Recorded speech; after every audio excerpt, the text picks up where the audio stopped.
Voor de laatste keer rint Chris van Puivelde terug het bos van Oranjewoud. Daar waar hij zo graag groen met zijn vrouw en Ben, daar reageert hij voor de laatste keer op zijn ontslag bij Heerenveen. U weet natuurlijk wanneer dat de resultaten minder zijn, dat dit altijd kan gebeuren. Dat is zo. Dat zijn zaken waar je gewoon niet naast kan kijken. Maar om nu te zeggen dat je dit zag aankomen, nee, dan ben ik aan het liegen. En dat doe ik liever niet. Het kwam dus als een onverwachte beslissing van de club eigenlijk.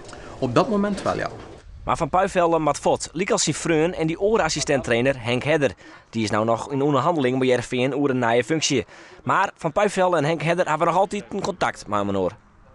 Met Henk is het heel goed. Maar goed, dat moet je eigenlijk aan Henk vragen. Maar als vriend durf ik zeggen dat ik aan Henk een heel echte vriend heb overgehouden. Niet alleen aan Henk, maar ook het gezin. De kinderen speelden samen, de vrouwen deden samen sport. Dus wat dat betreft, dat is iemand waar u altijd, die altijd zal blijven opzoeken. Maar de vraag bloedt voor zelfs wat ging er nou mis? Wat had nou echt de reden was van het ontslag van Soljet en van Puivelde? Cultuurverschil. Dat blijft toch een vaag begrip, hè, cultuurverschil? Ja, maar goed, alle begrippen zijn vaag. Hè? Is dat dan de enige reden die zij hebben opgegeven, het cultuurverschil? Ja, maar goed, laat ons eerlijk zijn. Zij moeten ten opzichte van mij geen meer redenen of 10 redenen geven.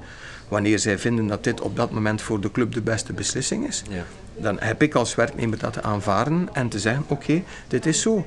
En daar moet je dan ook geen bedenking bij maken. Je moet er ook geen boeken over schrijven, geen gedichten over schrijven. Je moet dat gewoon aanvaarden en zeggen, we gaan naar de volgende stap. Na het ontslag kwam er een soort kritiek op Soljet en zijn staf. Zo zouden de trainers net communiceren met de spelers. Ja. Oké. Dan is dat zo. Hè. Ik bedoel, als dat wordt gezegd, ja, dan is dat zo. Je kan er nog 101 andere argumenten rond zeggen. Maar je kan soms meer zeggen met 2 woorden dan met 4 zinnen. Ik zeg alleen, voor mij is het heel eenvoudig. Die passage van Trond Soljet en van mij daarbij, ja, dat was een bekerfinale. Dat was 2 keer gekwalificeerd voor Europa. We hadden nu een slechte start. En dat zijn gewoon de feiten en de cijfers. En daar houd ik mij aan vast.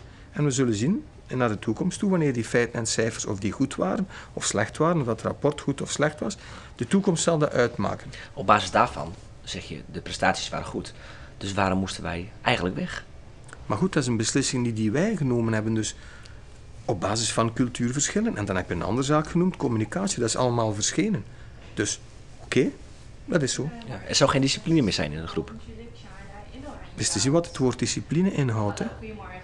Als discipline is 1 seconde vroeger, 1 seconde later, ja. Dan kan het inderdaad zijn dat er geen discipline is. Na het vertrek van Soljet en Van Puivelde binnen de resultaten nog heel net goed. Van Puivelde is kritisch, maar short het wel goed komen. Ik denk als iedereen terug is, kwetsuren, de mensen die gekwetst zijn terug, er is terug. Die groep die kan terug vooruit, daar ben ik 100% zeker van. Maar de doelstelling van de club is bijvoorbeeld bij de eerste 4 eindigen. Ja, dat is een doelstelling. Maar dan kijk ik rond en dan zie ik dat dit een heel harde doelstelling is. Die nog kan bereikt worden, maar dan zal, zoals ze in scheepstermen zeggen, al hens aan dek. Trond Soljet wie zelfs ik uitnodigen bij dit interview, maar hij had er verkezen om het boek Heerenveen nou helemaal te sluiten. Van Puivelde wil nog 1 keer reageren. Vooral omdat hij Friesland bordmissen wil. Inderdaad, dat is eigenlijk de juiste conclusie. En ik heb ook heel veel gezien. Ik heb heel veel dorpjes bezocht. Ik vond het voetbal knap. Ik vond het ook mooi wanneer de jeugd ging kijken naar de A's, naar de beloften. De beleving daar rond, de mensen die kwamen kijken. Iedereen komt hier met de fiets. Ook iedereen zegt hallo als je ze ziet. Er is ook een zeker respect. Ja. U paste hier wel? Ik voelde me hier heel goed, ja. Ja, en ik zal me nog altijd heel goed voelen als ik terugkom naar hier. En dat is, ik had het gisteren nog wanneer ik uit België kwam om weer heel wat zaken te regelen. En je komt hier in de auto en je komt zo stilaan naar wat wij noemen Le Plat Pays, het platteland. En er bestaat zo'n liedje van Le Plat Pays qui le mien, het platteland dat mijne is.